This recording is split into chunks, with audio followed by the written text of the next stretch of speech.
నమస్కారం ఘంటారావానికి స్వాగతం. ముందుగా ప్రధానాంశాలు. ఓఎంసీ కేసులో సాక్షిగా సవిత, క్యాప్టివ్ పదంపై వివరణే కీలకం.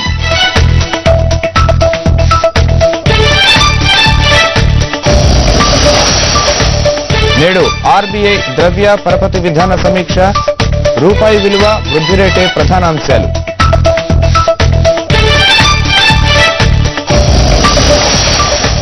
భవానీలతో ఇంద్రకీలాద్రి కళకళ, దీక్ష విరమణకు తరలి వస్తున్న భక్తులు.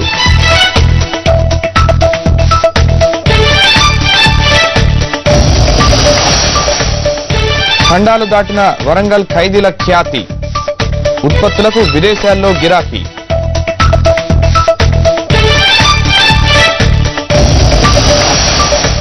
బెంగళూరులో క్రిస్మస్ సందడి, ఆకట్టుకుంటున్న కేక్ల ప్రదర్శన.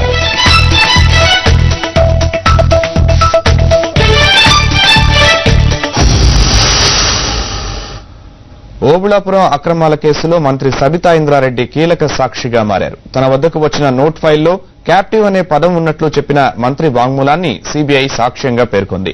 ఐఏఎస్ శ్రీలక్ష్మి ఉద్దేశపూర్వకంగానే ఆ పదాన్ని జీవోలో తొలగించారన్న సీబీఐ అభియోగానికి సబిత సాక్ష్యం కీలకం కానుంది. జగన్ వాంగ్మూలం కూడా నమోదు చేసినా ఆయన పేరును సాక్షుల జాబితాలో చేర్చలేదు. సబితా ఇంద్రారెడ్డిని 53వ సాక్షిగా ఛార్జ్షీట్లో తెలిపింది. గనుల్లో వెలికితీసిన ఖనిజాన్ని బ్రాహ్మణి స్టీల్స్ ఉత్పత్తి కోసమే వాడతారని, అంటే క్యాప్టివ్ అవసరాల కోసమేనని నోట్ ఫైల్ పంపారు. ఓఎంసీకి గనుల కేటాయిస్తూ శ్రీలక్ష్మి జారీ చేసిన జీవోలో క్యాప్టివ్ అనే పదం లేదు. ఆ పదం లేనందునే ఇనుప ఖనిజాన్ని గాలి జనార్దన్ రెడ్డి విదేశాలకు తరలించగలిగారని, అక్రమాలన్నింటికీ అదే మూలమని సీబీఐ వాదిస్తోంది. ఈ విషయంపై సీబీఐ అధికారులు సబితా ఇంద్రారెడ్డిని ఆమె ఇంటికెళ్లి ప్రశ్నించారు. అధికారులు శ్రీలక్ష్మితో పాటు సబితా సంతకాలు కూడా ఒకే రోజు ఉండటం కూడా అనుమానాలకు తావిచ్చింది. అందులో ప్రత్యేకతేమీ లేదని మంత్రి చెప్పినట్లు సమాచారం.